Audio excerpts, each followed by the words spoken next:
The polls are closed, but our show is now on the air. It is a special election night edition of the Combat Press Midweek Report. I'm your host, Eric Reinert. With me, as always, is my co-host, one of the foremost, I say this every episode because I mean it, one of the foremost authorities on women's MMA in the entire universe, but certainly in the United States, Riley Cobra Contact. Riley, how are you this evening? Well, good after that introduction. You can never hear enough of that. Thank you. But yeah, I'm glad to be here. I voted not long ago, and we'll see how that goes. Yeah, I'm kind of using this as an opportunity to not just not just be watching local news for the returns the whole time, because here in Wisconsin, the governor's race is kind of a pivotal one, and a lot of people on both sides are nervous, myself included. So we'll see how that all shakes out. In the meantime, let's talk about some mixed martial arts. This program is brought to you, as always, by CombatPress.com. Check out CombatPress.com every single day for all the latest news, interviews, and opinions in the world of mixed martial arts. Riley's got some brand new women's MMA rankings. You can check those out at CombatPress.com. Follow Combat Press on Twitter at Combat Press, and check out the Combat Press Facebook page. Give it a like, and you can get all the latest updates from me, from Riley, from all the folks at CombatPress.com in your Facebook feed. Today we're going to talk about a couple of events from last weekend, Invicta 9 and Titan FC 31, both of which we previewed in our last edition. We're also going to talk about some events from this weekend, pretty loaded weekend when it comes to mixed martial arts. We have two UFC events, one coming to us from Australia and the other from Brazil, as well as events from ONE FC and from the RFA promotion as well. We'll do some rapid fire questions because those are just fun, and then we'll have a wrestling minute as usual. Okay, so Riley, Invicta 9, we're going to start there because you were there. First of all, before we even get into the fights, how was covering that live? Give us kind of your thoughts on that whole experience. It was definitely pretty cool, man. There wasn't a whole lot of press there. I actually think there was more photographers than actual reporters, and the venue they had was very spacious. Bigger than I thought it would have been. I guess the River Center in Davenport is newer, or Bettendorf, whatever the two towns it was. One of the Quad Cities. Yes. The Davenport and Bettendorf, I got lost just walking around. So I could have been in either city at any point. But they definitely didn't sell out. There probably could have been some more sold seats, but it was a great show, and I heard a lot of complaining on Twitter, which I think was completely unwarranted. I mean, outside of the main event, I thought pretty much every other fight was very, very exciting and good. So it was a very, very good experience, and I was happy to be there to check it out. And Invicta, they're nothing but class at that organization, so I was really happy to be a part of that show. From a reporter standpoint, what are the main differences that you find between covering an event in person versus covering an event like by watching it on television? Oh, it's totally different because you actually get the atmosphere behind you. It was a relatively quiet show audience-wise until Barb Honchek got in the cage because obviously she's a local girl, and it's so loud in there you can barely even think actually. So, when you're at home, you have the quiet of your house, you can type up things and you have your thoughts, and in there you're struggling to put two words together because it's just so damn loud in there. But that's good because it's a great atmosphere and it makes the fights more exciting. Talked about Barb Honchek. She defeated Takayohashi to retain her flyweight belt in the Invicta organization. In your opinion, Riley, being the authority on women's mixed martial arts that you are, which of the other women in your top 5 recently released on both Bleacher Report and CombatPress.com, which of the other women in your top 5 do you think could give Barb Honchek the biggest challenge? She's already fought Vanessa Porto. I think that her biggest challenge to this point, I think that Porto is a good challenge, and I think that she might have that #1 contenders fight with Roxanne Modafferi at Invicta 10, which was one of the 3 fights that was announced. But I think the biggest threat to her is Deanna Bennett. I think I have her ranked #4 right now. She's kind of floated between bantamweight and flyweight, just taking fights when she can. And her Invicta debut, she absolutely destroyed Michelle Uhl, the girl who I had in the top 7 at least for a long time before she went inactive. So I think Deanna Bennett, she brings a really good wrestling game, and she has a really good striking game, and I think that she is the biggest threat to this point against Barb Honchek. Co-main event at Invicta 9 featured Carolina Kowalkiewicz defeating Mizuki Inoue by split decision. Riley, how did you score this one from the sidelines, from cage side? Yeah, I had a 29-28 for Carolina. I think she did more. I think she was more active, and it's the first time I've really seen Mizuki that kind of overwhelmed, and if not like overwhelmed to a point where she wasn't in control, but overwhelmed in the fact that she was getting outstruck in terms of volume and output, which is very rare. And Carolina was she had Mizuki with her back to the cage and was just throwing a lot of strikes and just keeping her off balance. So it was actually a really really impressive performance. And that's just one of these many Polish fighters that is coming out of that country and just really just putting on a great show, and they're starting to take the UFC, and they're not. It's going to be a slow process, but they're slowly but surely becoming a really big hotbed for MMA talent. And there's still guys that aren't even in the UFC that I think some of their best talent's not even in the UFC. You got Mamed Khalidov and Marcin Tybura. They're probably two of the best fighters in that country, and they're not even there. And then you think about these two Polish women's fighters that have really just burst onto the scene in Carolina, and then Joanna Jędrzejczyk, who is pretty much the number one contenders fight in her next fight. So, yeah, really, really impressed with Carolina, and the loss for Mizuki is not a big deal because she's only 19 or 20 years old. She's got a really, really bright future, and she'll probably learn something from this loss. I'm impressed with your accurate pronunciation of Polish last names. I'm Polish. Isn't everybody from the Chicagoland area? Is at this point, because the UFC has brought on the 115-pound women's division into its promotion, do you think that Invicta's strawweight division is basically a de facto minor league for the UFC? Yeah, in theory, yeah. I mean, Invicta's there to develop talent, and I think they kind of know that, and especially at the 35 and 15 level. But I mean, think about it. With all the women tied up in the Ultimate Fighter right now, who are the best fighters in the world at 115? You look at my rankings. There's only 4 or 5 of them on the Ultimate Fighter. A lot of them are foreign fighters that don't speak English and couldn't make the house. Number 1 fighter in the world is in World Series of Fighting, Jessica Aguilar. Carolina is probably, I have her ranked, I think, number 6 right now. She's Polish. She's in Invicta. Katja Kankampa is ranked I think actually she's ranked number 6, and Carolina's number 7. She's from Finland. She's the Invicta champ. She's world class. Kalindra Faria, who's going to be fighting Jessica Aguilar from Brazil, she's ranked in the top, if not top 10, top 12, something like that. So there's plenty of talent. Stephanie Agink, who just challenged for the Invicta title, she's ranked in the top 15. So Invicta still has a pretty strong 115-pound weight class, but eventually you're going to see a lot of those girls heading over, and actually the UFC signed the number 3 atomweight to their strawweight division today, South Korean fighter Seo Hee-ham. So they're definitely trying to gobble up some talent for that 15-pound division, which in my opinion is far deeper than the 135-pound division. Yeah, one thing I noticed about, when the UFC first announced that it was bringing on the 115-pound division, I think a lot of people might have raised an eyebrow to that because it's too below the 135-pound division.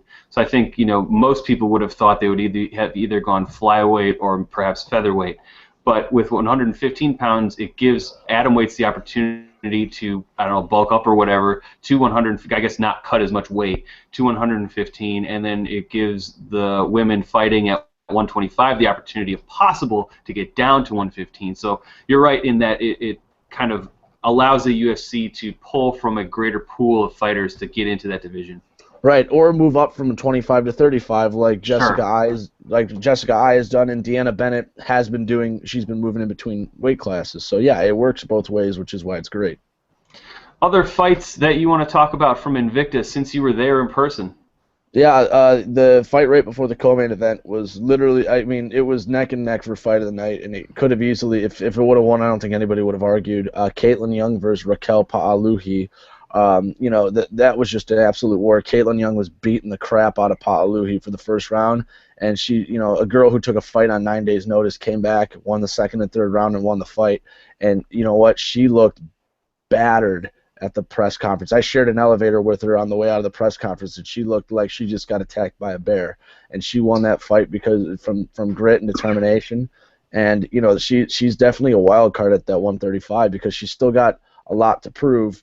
But the way that she never gave up in that fight and really, really took it to Caitlin Young after that first round where she just got absolutely destroyed was really, really impressive in my eyes. And the other thing was, a girl I interviewed, Kelly McGill, she fought in the first fight on the prelims, and she won a 3-round decision pretty impressively on a torn ACL and meniscus, which we Wow. found out after the fight that she'd had a torn ACL and meniscus for like 4 weeks going into this fight. So the fact that she won that fight on one leg and as dominantly as she did, 30-27s across the board, was very impressive in my eyes, and she'll be out for about a year now.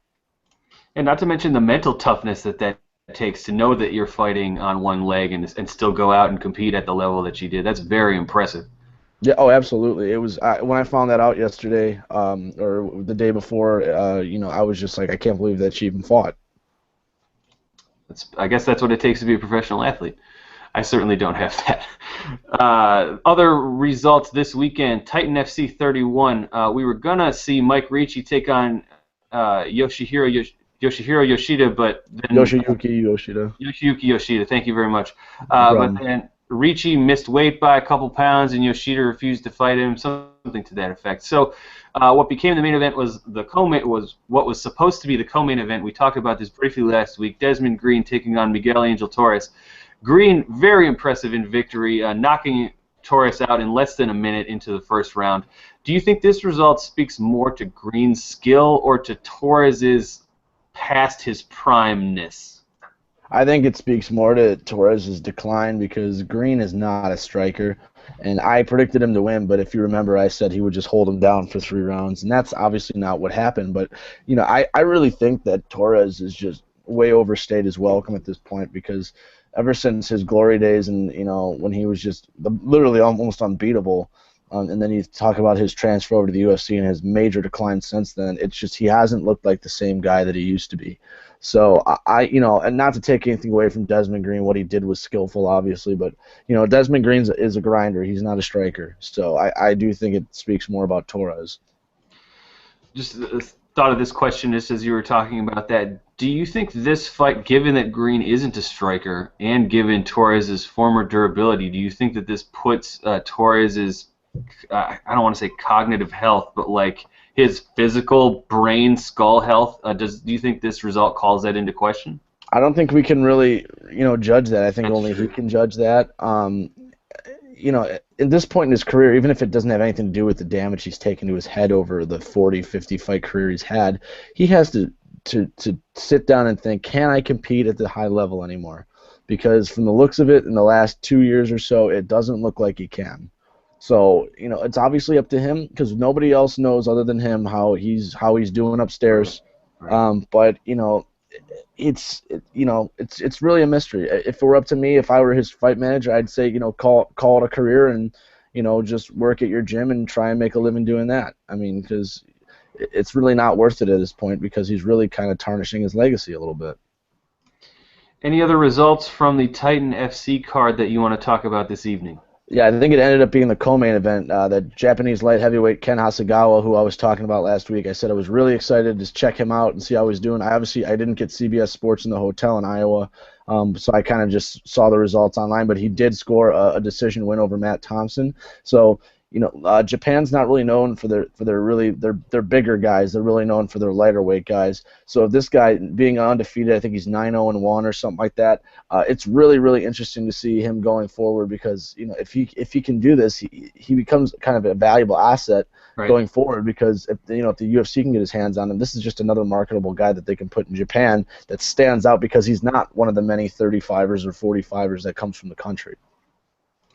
Talking about the UFC, we've got 2 events from the UFC coming up this weekend. Technically, they're on the same calendar day for people that will be experiencing them live here in the United States. One will take place Friday the 7th, and the next will take place Saturday the 8th. The first of those 2 takes place in Sydney, Australia, exclusively on Fight Pass, main card beginning here in the States at 10 p.m. Eastern Time. Talk about the co-main event and the main event on this card. Co-main event is a lightweight contest between Ross Pearson and Al Iaquinta. Pearson would be undefeated after his return to lightweight, if not for a controversial loss to Diego Sanchez. Given his success in the last year plus, and the fact that a lot of people thought he should have been awarded that decision over Diego Sanchez, do you think that Ross Pearson should be ranked more highly than unranked? I don't think he deserves a top 15 ranking yet because lightweight is just absolutely stacked with talent, but. He's definitely up there. He's gotten there recently because he's hit a peak in his career. He's at a point that he hasn't been before. He's really just starting to put it all together recently, and um, he's actually looked like an all new fighter. And sometimes, some guys just peak later than others. Pearson's been in the UFC for a really long time, and he's kind of been that consistent mid card guy that'll put on an exciting performance, but not really break through the glass ceiling. And it seems lately like he's been fighting like he's really trying to break through that glass ceiling. And I actually think that I don't think that Ally Quinta, he deserved to step up in competition because of how he's been performing, but I don't believe that Ross Pearson deserved to step down in competition. Okay. And that's not to say anything negatively about Ally Quinta, but I thought that Ross Pearson would get a top 20 guy, and obviously he didn't. I'd consider Ally Quinta a top 35 guy, but it's kind of a weird fight for Pearson. It's almost no win for him because, in my opinion, he should be fighting a guy that's higher ranked, but it should be an interesting one.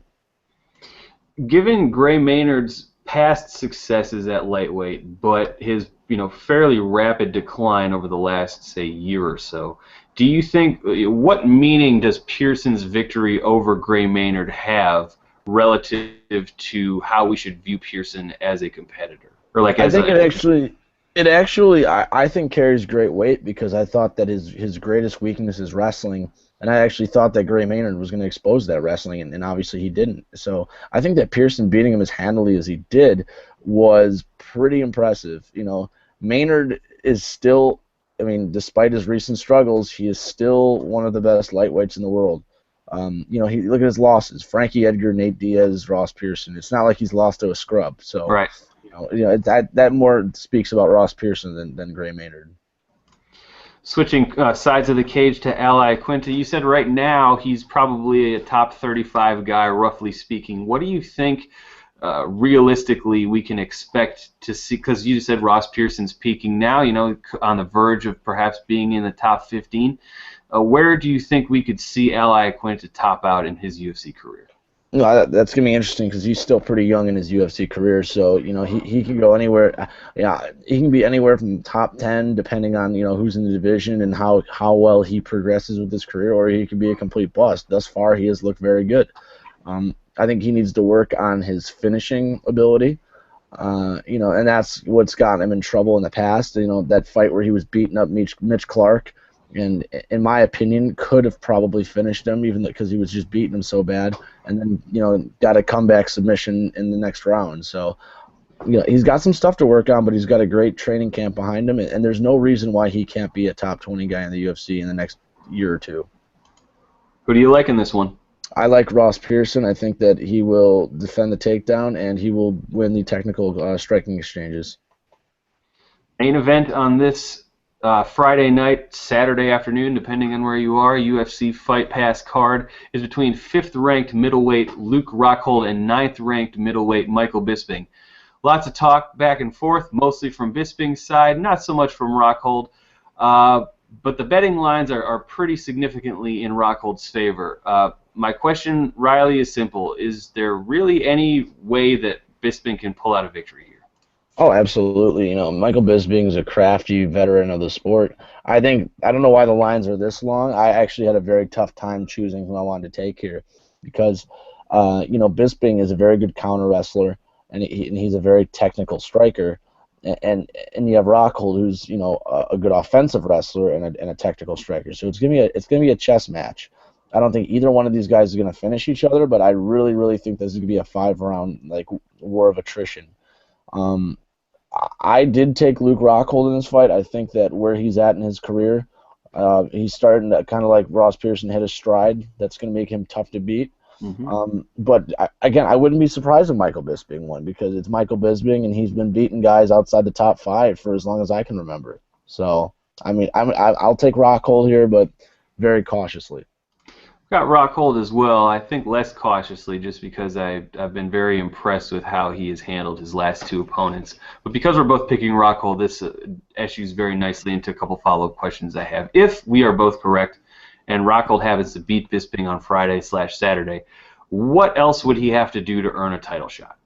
I figure, depending on what happens with the Belfort Weidman fight, he might have to rematch Jacare Souza's next. So that would probably be a top contenders fight for the belt. What are the chances that either of these guys, Rockhold or Bisping, ever holds the middleweight belt in the UFC? I think very slim. I think Weidman's going to be holding on to it for a very long time. So it's going to be pretty slim in my opinion, because Weidman's just a bad stylistic matchup for almost anybody in the division. Any other fights on Friday's UFC Fight Pass card that you want to talk about? Not really. I just, again, looking forward to watching Soa Palele fight. Yeah. He's just a destroyer, that guy. What he does is he puts you down, he beats you up with some Donkey Kong punches. So he's got a late replacement in Walt Harris, who lost 2 fights, got released from the UFC, won his Titan FC debut, and is now coming back on late notice. But I don't think his takedown defense, especially when Soa's fresh in the first round, is going to hold up, because Soa's very, very aggressive, and he will put him on his mat, and then he will just, pummel him with huge punches on the ground.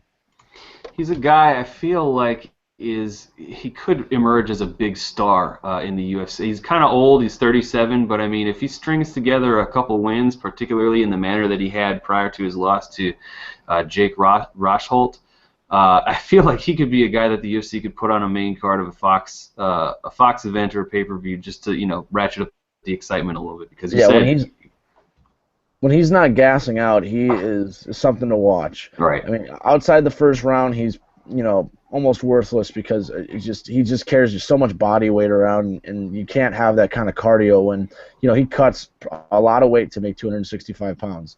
So when you're carrying around 295 pounds on fight day, you're not going to go long. It's just physically incapable of doing that. So. Again, when he has guys that he can put away in the first round, he is as dangerous as they come. Switching gears now to Saturday's card, coming to us from Uberlândia, Brazil. The main card begins on Fox Sports 1 at 10:30 p.m. Eastern Time. Talk about a couple of fights on this main card. One I'm very excited about, probably more than the main event here, is the flyweight contest between Ian McCall and John Lineker.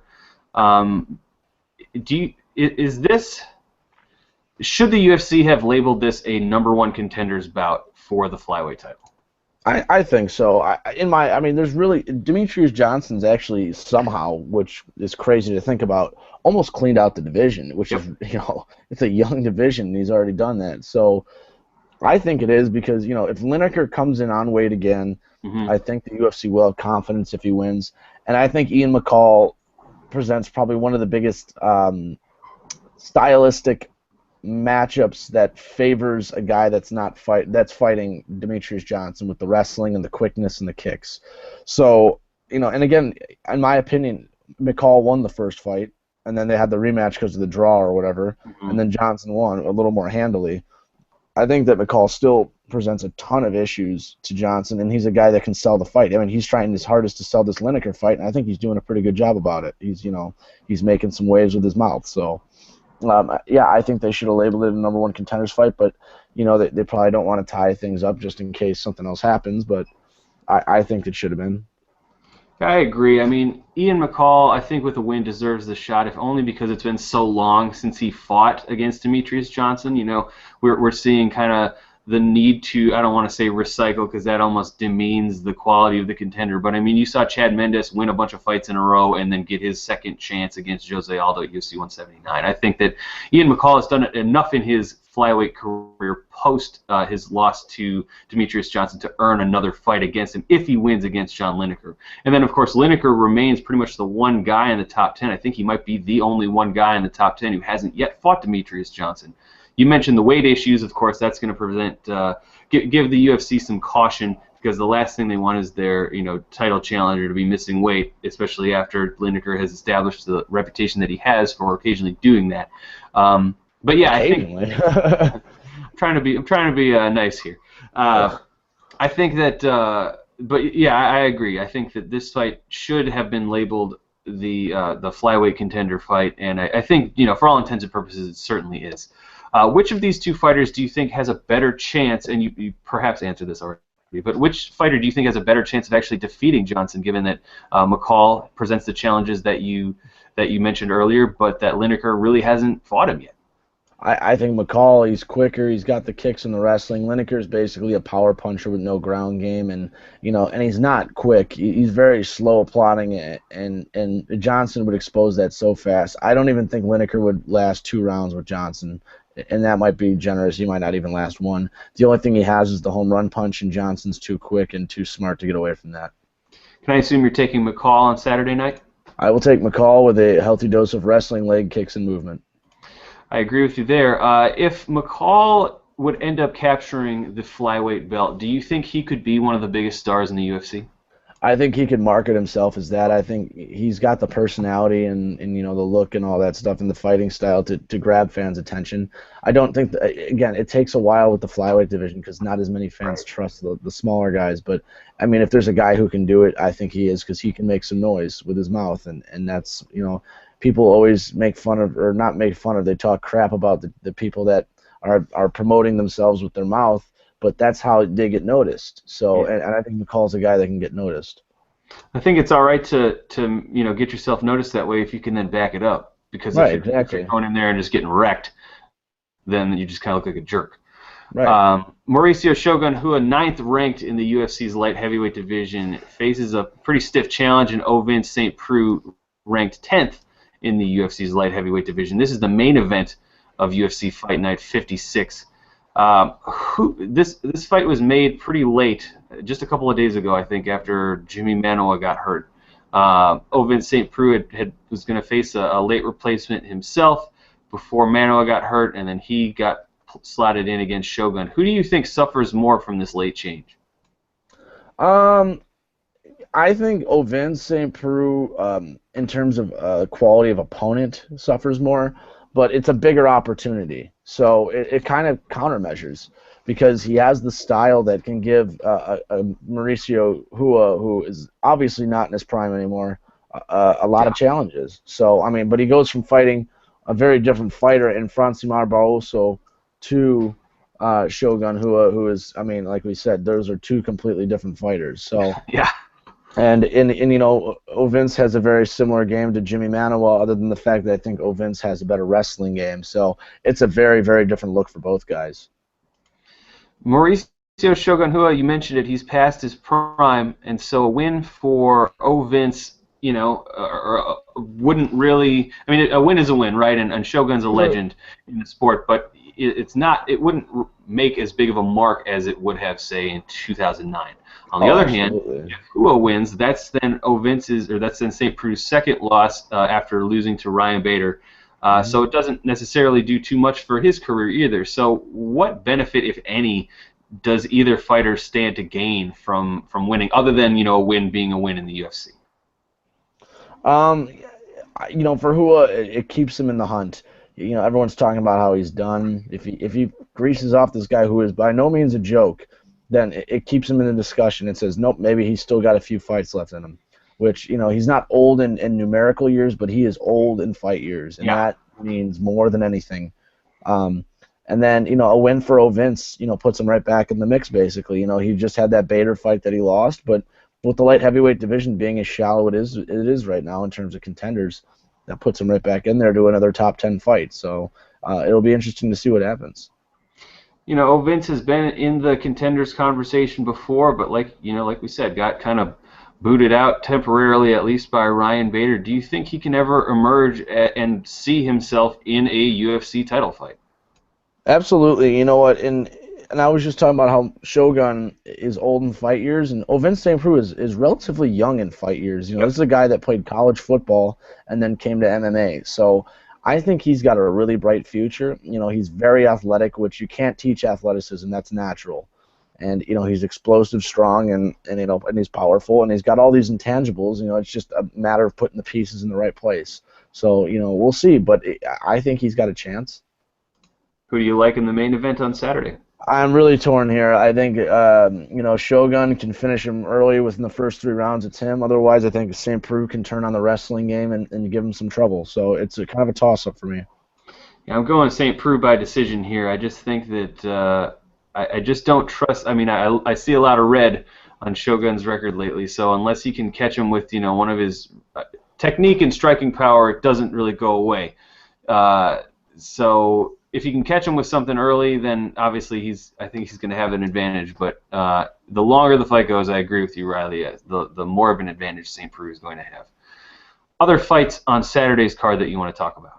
Well, the women's fight I'm looking forward to. That's another 115-pound fight between Juliana Lima and Nina Ansarov. But the Ultimate Fighter Brazil 3 winner, Vorli Alves, I'm telling you, this kid is going to be special. He's got a fight. I believe he's taking on Alan Gilban. Yep. That should be a great fight. But I'm telling you, keep your eye on Vorli Alves. That kid is going to be really, really, really good, and he's got a main card slot already, and he's going to prove why he's going to be that good. Other events taking place this weekend include something from ONE FC as well as Resurrection Fighting Alliance. That's probably not right. No, that's right. Oh, okay. Good for me. RFA is the name of the organization that we'll use this evening. First, we'll talk about ONE FC. The main event there is Leandro Ataides taking on Igor Svirid, for the inaugural middleweight belt in ONE FC. Who do you like in this one? I like Leandro Ataides. I think there's not a whole lot of middleweight prospects at this point. So finding one is really going to be important for the division, because if you look outside the UFC, there's not a whole lot of talent at 185. Yeah. And I think that Leandro Ataides is really one of the guys that's going to try and carry the torch there. He's powerful, he's athletic, he's explosive, and he's a guy that if you don't bring your A game, he's going to knock you silly. And obviously ONE FC got themselves a really, really good fighter in him, and that's why he's main eventing this event, and he's going to be a guy to watch out for. Main event at RFA 20 is Jared Mercado taking on Luke Sanders for the vacant RFA bantamweight title. Riley, your thoughts on this matchup? Interesting matchup. I like both guys. I think they're both UFC quality. But Luke Sanders is a guy that I've been keeping my eye on for the last year or so, and every time I've seen him step in the cage, he has just gotten better and better. This guy, he went down to Arizona to the MMA lab and worked on his game. And you can obviously see the improvements in what he's done. And his last fight against Derek Minner and RFA, completely dominating, and the way he finished him off was very impressive. If he wins this fight on Saturday against Jared Mercado, who, like I said, is very, very strong himself, I think we'll see him in the UFC in the next couple months. Any other fights from ONE FC or from RFA that you want to talk about this weekend? Yeah, RFA. If you get a chance to watch RFA this weekend, I really suggest it. There's a lot of really strong fighters on there. Cody Mama, who was on the Ultimate Fighter 19 as a light heavyweight, is getting a chance to redeem himself in RFA, which is a big opportunity. And then there's this guy by the name of Boston Salmon. He's got probably the coolest name of all time. He's an interesting prospect to watch out in the bantamweight division. He's only, I believe, 2-0 as a pro, but both of his wins have been incredibly impressive, and he's just got really, really strong striking. So he's early on in the main card. Boston Salmon's the name. Check it out. Lots of MMA coming at you this weekend. I hope both of our viewers here on the Combat Press Midweek Report have the opportunity to catch as much of it as they can. All right, Riley, let's go rapid fire style. You ready? Ready for it. Besides Mark Hunt, who is the best fighter from Australia and the South Pacific? See, that's a really tough one because, Mark Hunt's really been the really only standout guy. Yep. But, yeah, I'd probably need some time to prepare for that question. But, you got guys like Kyle Noak, who's been very consistent when he fights. So Palele has shown that he has been a really strong competitor himself. James Tahuna is another guy but he's been a little more inconsistent as of lately. So there's definitely some talent there, but it's just a matter of making sure that they all start to basically shine. But you're right, Mark Hunt is the best guy there. Talk about Australia. Let's switch countries to Brazil, the other host country of the UFC this weekend. Besides Anderson Silva, who is your favorite Brazilian fighter of all time? Favorite Brazilian fighter of all time? I really was never huge in the Brazilians. I was more of a striker, and that's why I was drawn to Anderson Silva. And obviously there's some great strikers there, but I'd probably say Mauricio Shogun Rua. Watching his Pride fights, he was a guy when I was just getting into MMA, and I was watching videos and stuff, and I said, man, this Shogun guy is unbelievable. So I would probably say Shogun Rua. I'd probably go with Vanderlei Silva if we're not talking about Anderson Silva, just because, you want to talk about exciting stuff. His pride stuff is ridiculous. Yeah, I can't get on board with him mostly because I'm a Chael fan. So I would go with Shogun. Would you rather vacation in Australia or in Brazil? I'd take either one at this point. Yeah. Australia. I would take Australia though because the girls probably they speak English, and Brazil would probably be a little tougher. Who has the better mustache, Ian McCall or Don Fry? That's tough. Don Fry is legendary, so it's hard to go against him. But Ian McCall's is definitely one of a kind. Who is your favorite trash talker in mixed martial arts? JLP. What is your favorite method of trash talk in your own life?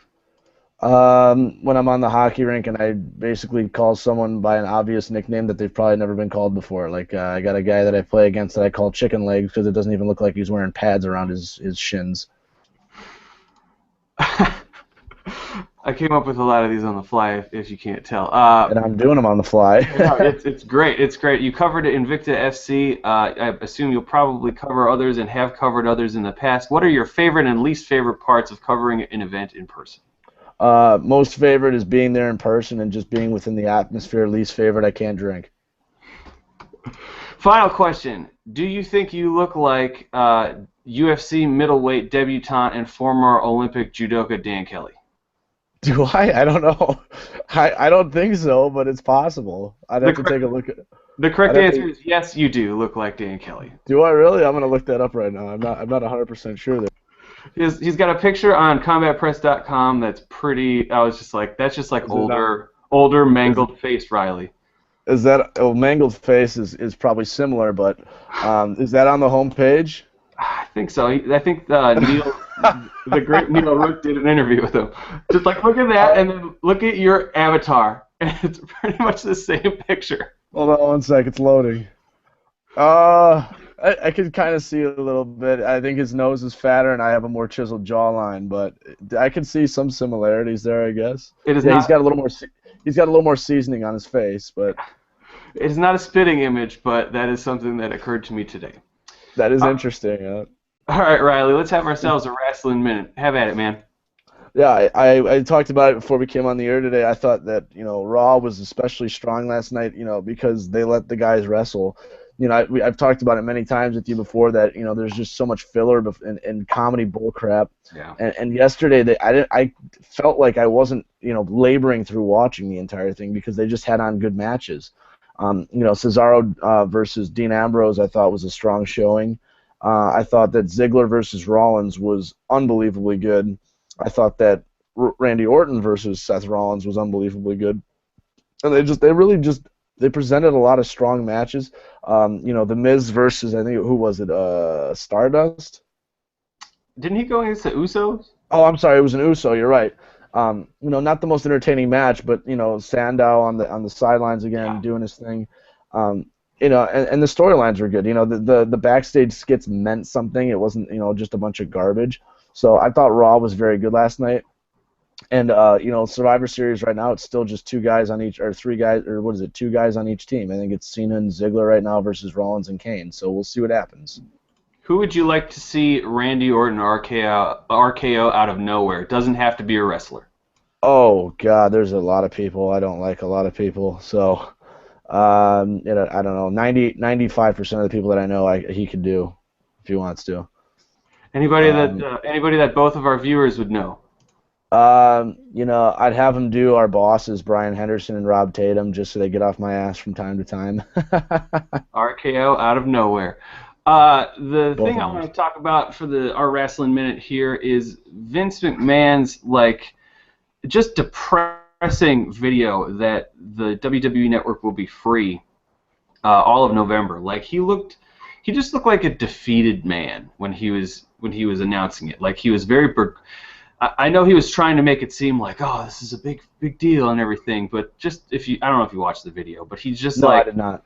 He looks like he's been beaten, and he is just like, did he just say that the WWE Network would be free for November? And not even trying to. I've come to expect, just given my history with professional wrestling, a certain amount of just natural excitement from Vince McMahon. He's a promoter.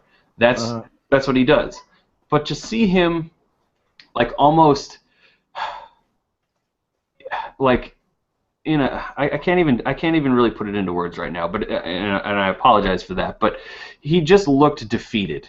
Like he was almost admitting that the WWE Network was not nearly the bonanza that he thought it would be, and therefore has to give it away for free and not in a very exciting way. Just like, yep, this is what's happening. I hope more people watch it maybe and then subscribe later. It was essentially the message that he sent. The concern I have for the WWE Network is they can talk about the price, they can talk about the archived content, which to me is like the best part. Going back and watching old ECW stuff and watching like the Legends of Wrestling roundtables, that's my favorite part of the WWE Network without a doubt. Economically speaking, it's because now the pay-per-views are a fraction of the price that they used to be when I had to order them from Charter Cable. But I feel like the only way to really boost subscriptions, you can't like give it away. The archival content's good, but you have to have like true exclusive content on the platform that people have to watch. Like they feel like they have to watch something like, and they're never going to do this, but something like divorcing the pay-per-views entirely from cable and satellite and only offering them on the network. Because I mean, if WrestleMania is on the network and only on the network, I think you're going to see at least a little bit of a spike in subscriptions, if only for a month or so. So that's the main thing that I think that the WWE is missing here, is that when people can get content elsewhere, they're going to get content elsewhere. You have to force people to get content from your place. That's how the cable companies have done it for so long, because there's not that many options, number one, and you can't just get a couple of channels here and there. You have to get the whole thing. So I feel like the WWE is trying to adopt some gimmicks to try to sell this network at this point, when they really should just be focusing on getting the best content possible exclusively to the network so people can watch it. Here's my thing with the WWE Network, and I for some reason I had a hunch that something like this was going to happen. So you go from charging people $50-$60 for a pay-per-view, which they'll probably order the big ones and then maybe a few of the B-level ones. Yeah. Which, okay, say hypothetically they buy half of them, 6 of them. So 6 times 60 is what? It would be $360, right? They're not even spending that in 12 months on $10. They're paying a third of that. Right. So why would you do pay-per-views on it? I think that if they completely took the pay-per-views off the WWE Network and did exclusive content and archive footage, they could still sell it for $10 and they'd still have a lot of people, but their profit margins from the pay-per-view would still be enough to overcost the fact that the network is screwing them by draining money off from the resource. And obviously the wrestlers themselves aren't extremely pleased with the payoffs they've been getting as the bonuses, because they used to make a ton more off the WrestleMania bonuses and stuff. And I've heard reports that the payoffs haven't been as great, especially for the lower card guys. I believe that. Do you think at this point that WWE would be able to kind of reverse course at this point and say, psych, we're taking the pay-per-views off the network and just give it, and now we're charging you $50 again? Do you think that that's a feasible business move at this point, or do you think they'd lose a bunch of fans? I personally, they made it. Why can't they destroy it? You know, people are going to buy the pay-per-view based on how you sell it. Okay, if you're selling the pay-per-view hard, if you're creating your storylines around having them settled and you know, things happening at the pay-per-view, people will buy it. It's a proven model. It's not like the pay-per-view business was down for the WWE as much as you know. If it was down drastically, I could understand, but it wasn't like they were doing horribly in the pay-per-view business before the WWE Network. And in fact, I think the WWE Network is the biggest downfall they've had in the last year. You know, it was this big platform, and they're making pennies on the dollar of what they should be making on these pay-per-view events. Now, the only issue is that they do go back to $50, $60 pay-per-views. They can't have these mediocre shit pay-per-views they have with no finishes and all that stuff. So, you know, they are really in a crossroads right now, and I think that the big issue is the WWE Network. Yeah, I hate to admit the same thing because of as a fan, like, it's the best thing ever, pretty much. I think a realistic thing that they could do is, like, you can't go back to a monthly pay-per-view and charge $60, but I think if they were to eliminate, like, Payback and Battleground and some of these other ones that don't like center around a specific gimmick slash the big four, they could get away with doing maybe, I don't know, 8 pay-per-views a year. I would be totally fine with that. Yeah, I think that would be a more realistic option for them as opposed to going to going back to every month for $50. I think that they'd stand to lose a little bit there. Yeah, and I also think they need to go back to some of the old school things that they had. Like, a pay-per-view, you could have a B-level pay-per-view, but because it had a gimmick, it was must-see. King of the Ring was one of my favorite pay-per-views as a kid, and the concept's great because you have a B-level pay-per-view with just normal singles matches that you could, any match that you'd see on TV, but because it's the King of the Ring, you have to see it. You have to see it because you want to see who becomes King of the Ring and who's going to get that next push into the main event scene. I think the Royal Rumble is a great pay-per-view, obviously. WrestleMania, Survivor Series, and SummerSlam. Those are the big four, in my opinion. Now you fill in the blanks, you add 4 more. I think that, you get rid of, like, the Hell in the Cell and the Elimination Chamber and just use those at different events. Your SummerSlams, your WrestleManias. Keep Money in the Bank. Money in the Bank is a good way of establishing a new star. I think you bring back in King of the Ring, and then you have 2 B-level shows that you can think of a gimmick for, and that's it, and that you have your 8 pay-per-views. Obviously January is a great time to have the Royal Rumble, and late March, early April, WrestleMania. Survivor Series has always been in November, and SummerSlam, I believe, is always in August. So you pick and choose the next 4 months that you want to have your build-ups, and you use those months. 2014 has certainly been an interesting year for the conversation surrounding pay-per-views, both in the UFC and in professional wrestling. So I guess we'll see where that takes us. That's going to bring us to the end of our program this week. Once again, check out combatpress.com every day for all the latest news, interviews, and opinions in the world of mixed martial arts. You can follow Combat Press on Twitter at Combat Press. Go to Facebook, like the Combat Press page. You can follow me on Twitter at Reinert Eric, Riley at Big Riles MMA. Riley, where are we at with the 1,000,000 follower challenge? Well, I'm up to this week, so we are 999,970. I'm sorry, 960. Nope, 252. I have 252 followers, so it's 999,748 away from the big giveaway. Getting ever closer. And I can't wait to see what the giveaway is once Riley reaches 1,000,000 followers. We're inching away there.